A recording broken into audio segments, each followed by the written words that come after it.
చదువు అనే దాన్ని మీరు పట్టుకున్నారనుకోండి, అది మిమ్మల్ని ఎంత దూరం తీసుకెళ్తుంది అంటే మనం ఊహించలేము. అది ఫర్ ఎగ్జాంపుల్ నేను ఎంట్రన్స్ చదువుతున్నప్పుడు చూశాను ఇక్కడ అబ్దుల్ కలాం గారు, అవునా? ఈరోజు మనం ఆయన గురించి మాట్లాడుకున్నాం, ఒక పర్టికులర్ టైం, ఈ టైం నుంచి ఈ టైం దాకా ఆయన గురించి మనం మాట్లాడుకున్నాం అంటే వాట్ ఈస్ ద రీజన్? ఆయన కన్నా కళ, ఎడ్యుకేషన్ ఆయనకి ఇచ్చిన వాల్యూ. అర్థమవుతుందా? నేనేం కన్వే చేస్తున్నాను అర్థమవుతుందా మీకు?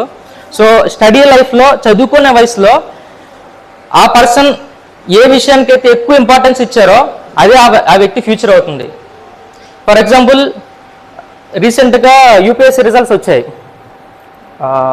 బిగ్ దేవ్ అని చెప్పి ఒక పర్సన్, ఆ వ్యక్తి ఏంటంటే గొర్రెలు మేపుకునే వ్యక్తి అనమాట. వాళ్ళ ఫ్యామిలీ బ్యాక్గ్రౌండ్ అదే, గొర్రెలు మేపుతూ ఉంటారు.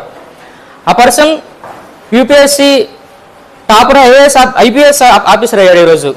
అలాగే మను అని చెప్పి ఒక పర్సన్, అబ్బాయి వచ్చి యూపీఎస్సీ ఎగ్జామ్ క్రాక్ చేసి ఐఏఎస్ అయ్యాడు. మీరు అనుకోవచ్చు కష్టపడితే అవుతాం కదా, యూపీఎస్సీ క్రాక్ చేసేసి ఐఏఎస్ అయిపోతాం, ఐపీఎస్ అయిపోతాం అని. కానీ ఇక్కడ ఏంటంటే ట్విస్ట్ ఏంటంటే అబ్బాయి బ్లైండ్ అనమాట. ఒక బ్లైండ్ పర్సన్ వచ్చి ఒక ఐఏఎస్ ఆఫీసర్ అవడం అనేది it's not a simple thing. అది ఎలా అంటే వాళ్ళు ఆ చదువుకునే ఏజ్లో వాళ్ళు చదువుకి ఇచ్చిన వాల్యూ అలాంటిది. ఎప్పుడో ఒకటి గుర్తుపెట్టుకోండి స్టూడెంట్స్గా, ఒక ఎడ్యుకేషన్కి, ఒక చదువుకి మీరు ఎంత రెస్పెక్ట్ ఇస్తారో, దానికి మీరు ఎంత వాల్యూ ఇస్తారో అంత రెట్టింపు మీకు వస్తుంది. అమ్మాయి కేర్ అని చెప్పి ఒక అమ్మాయి ఉంటారు. అమ్మాయికి ఏంటంటే పుట్టుకతోనే ఒక బోన్ ఇష్యూ ఉందన్నమాట. అలాంటి ఒక అమ్మాయి కూడా ఇంట్లో అలాంటి సపోర్ట్ లేకపోయినా కూడా అమ్మాయి అచీవ్మెంట్ ఏంటంటే కష్టపడి యూపీఎస్ క్రాక్ చేసి ఐఏఎస్ అయ్యారు. అవన్నీ ఇప్పుడు ఎందుకు చెప్పుకుంటున్నామంటే, ఎందుకు నేను ఎక్కువ స్కూల్స్ అండ్ కాలేజెస్కి విజిట్ అవుతూ ఉంటానంటే, ఈ స్టేజ్లో, స్టూడెంట్ స్టేజ్లో మీ ఫ్యూచర్ని డిసైడ్ చేస్తాయి ఇవి. ఫర్ ఎగ్జాంపుల్ అలా చెప్పాలంటే, ఒక మనిషి ఉన్నారనుకోండి, ఆ మనిషికి నడిచే సమయంలో పరిస్థితి చాలా ఇంపార్టెంట్, అవునా? ఎందుకంటే పడస్తాడు, లేస్తాడు, ట్రై చేస్తాడు, మళ్ళీ పడతాడు, మళ్ళీ లేస్తాడు, కానీ ఏదో ఒకటి నడుస్తాడు.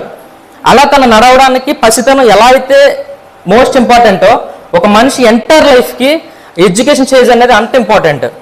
ఓకేనా? మీరు ఇక్కడ ఏం చేసుకున్నారో, ఏమైతే మీరు నేర్చుకున్నారో అదే మీ రిఫ్లెక్షన్ అవుతుంది ఫ్యూచర్లో.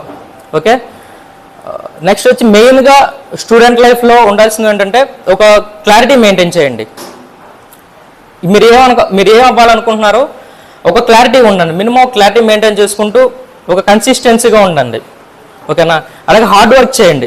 ఇవన్నీ చెప్పుకోవడానికి చాలా బాగుంటాయి, కానీ అమలు చేయడం కష్టం. కానీ ఎవరైతే అమలు చేస్తారో చెప్పుకున్న దానికన్నా ఇంకా బాగుంటుంది వాళ్ళ లైఫ్.